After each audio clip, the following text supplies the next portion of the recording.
Iscariot Chapter One.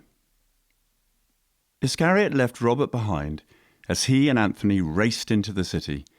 Antony's vehicle, like most in Aeon II, hovered above the ground. Its body was hot rod red and made from aluminium. It was extremely light and incredibly fast. Its shape was long, sleek and narrow, with a small gap separating the body from the base of the vehicle. Underneath and at the end of the hovercraft were cylindric titanium devices that created lift, and in between the gap these devices generated thrust, making the vehicle float above the ground. Near the butt of the hovercraft was a tinted compact capsule, allowing only 2 passengers to ride in its cramped quarters. The interior was decorated with soothing blue lights that lit up the dashboard and soft tan leather seats that could warm or chill the body of its passenger.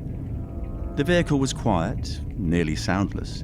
So too was it efficient, as it was powered not by wind or solar, but the purest form of energy known as cold fusion. The craft purred down the dark and isolated roads with not a soul in sight, and the moon's glow bounced off the snow-dusted fields as the 2 men cruised through the barren countryside.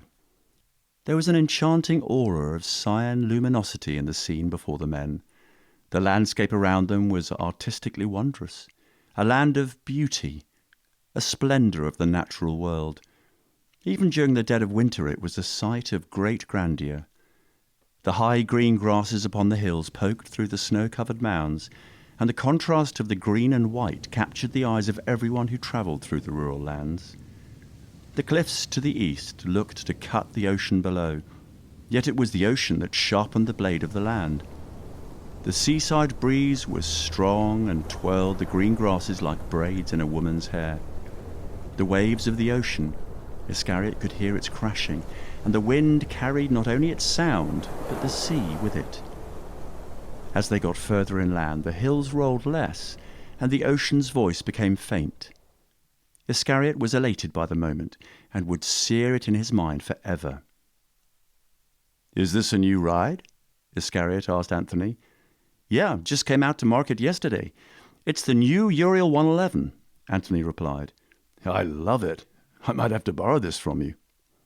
"Well, let me show you how fast this baby can go. You'll really want one then," Antony teased excitedly.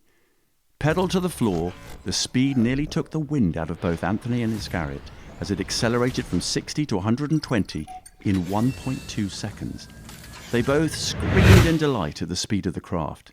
"Whoa, yes!" Iscariot screamed at the top of his lungs. "I got it!